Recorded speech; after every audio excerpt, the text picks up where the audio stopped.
This review for session 8 of my Castles and Crusades campaign. In this session I had 5 players, and the town that they live in, the town of Arden, is preparing to go to war with the goblins that took over their mine 25 years ago, and this got kind of stirred up in the last session. The player characters were approached by 3 prominent members of the town. The chieftain of the town, a guy named Connell Mormac, and there's a dwarven enclave in town with 3 members of the party being dwarves. And they were approached by 2 prominent members of the dwarven enclave and given a task that while the brunt of the forces were going to attack the goblins that were staged in the mining town before the mine, they wanted the party to sneak into the mine through a side entrance that hadn't been used in quite some time, and try to take out the Goblin King, and which they agreed to do. So they traveled to the mine. They had 5 player characters, like I said, and they were joined by Fofire, who's a elven Fey Knight of the Sealy Court from the Feywild, who had come with a personal mission to kill the Goblin King. They traveled to the side entrance. They were led by the half-orc ranger Lork, who led them to the mine using a map that he was given by the dwarf Brogy Forkbeard in their briefing. So they made entry into the mine through this side entrance, and the first obstacle they came to was there was a crevasse that once had a bridge across it, but it was had been destroyed. They came up with a pretty clever way of getting by that. It was going to be an encounter where, not a combat encounter, it was a skill kind of make them think encounter, and they came up with a solution. They went back out of the mine, cut down some trees, laid some logs, set up some ropes, and it took some time, but they got everybody across the bridge. That was kind of a smart way to do it. I had no idea how they were going to get across, so they came up with that, which was good. They moved past that and eventually came to a section of the mine where they could hear people working stone, and they found goblins in this section here, and they were mining silver veins. So that was a combat encounter, and they did really well. Party ranges from levels from 1st to 3rd, and they got through the goblins pretty quick. The dice were on their side, and then they continued on. Eventually, the next chamber they came to, which I didn't bother to make a board for, was a chamber, cavern full of dead dwarves. And these dwarves have been dead for quite some time. They were part of the original force led like 25 years ago, that came to try to reclaim the mine, and they failed. And what the players didn't really learn, or at that point, was this is where the dwarves made their last stand. They were going to try to flee out the side entrance, but what they didn't know is that the goblins had already destroyed the bridge, and they were trapped, and they couldn't get across. So they made their final stand here, and they almost all perished.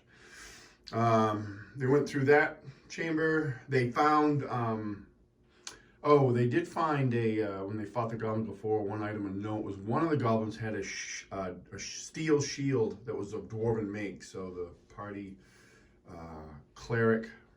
dwarven cleric, he kept that. They continued on until they finally came into this chamber, this big chamber here, and they came in over in this area here by that's version of an entrance, and this was like the central area of the mine. And there was a bunch of goblins working here. There was some on this side working here, and then some over on this side. None of this stuff was here yet. They formulated a plan. They kind of had a couple different plans, and the one they went with is the there's a druid in the party, a dwarven druid. And the three dwarves, they all are in-game, their characters are all brothers, so it's kind of a neat dynamic. The dwarven druid cast Entangle in this area, and that worked really well because there was a bunch of goblins over there, and most of them failed their saves and were stuck for almost all the combat. The party, the ranger, the half-orc ranger, and Fofire, the Fey Knight, they made a beeline as soon as, the way I described this was on this side here, there's a cave, another cave entrance that goes out like that way. And this guy came out, when this guy came out, this is the Goblin King, this 3D printed miniature that I painted, very much inspired by the Goblin King and the Hobbit movies and book.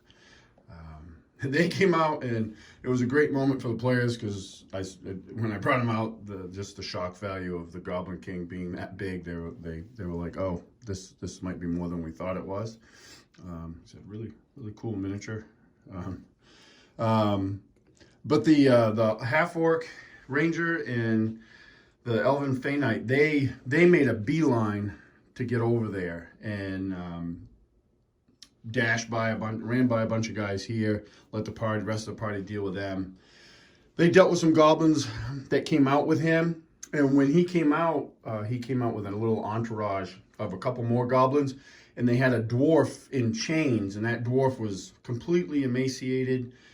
His head and beard had been shorn off, and they later learned that dwarf was a dwarf named Durgan Ironhelm, who led the attempt to retake this mine and was never seen again. He's been a prisoner for 25 years of the Goblin King.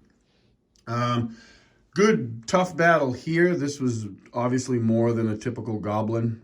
I kind of used a mix of ogre stats and just boosted him up a little bit on my own.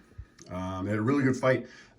This goblin riding a spider, he wasn't here the whole time. Like, he came up as the rest of the party was making their way over here, and they thought that, like, oh, you know, we're almost in the clear, and then that came up, and that gave him a moment of pause. The spider did bite. I think it was the druid who made his saving throw, so he didn't suffer any of the effects of the poison, which was good. And they defeated those guys actually pretty quickly. The dice were really good to them. Like, I've had sessions before where we fought goblins, and in Castles and Crusades, goblins have a pretty good armor class, and the dice rolls a lot of times haven't been on their side, so they've been really kind of like drawn out engagements because the dice just don't favor the party, and they have a hard time hitting the goblins. And in this one, they didn't.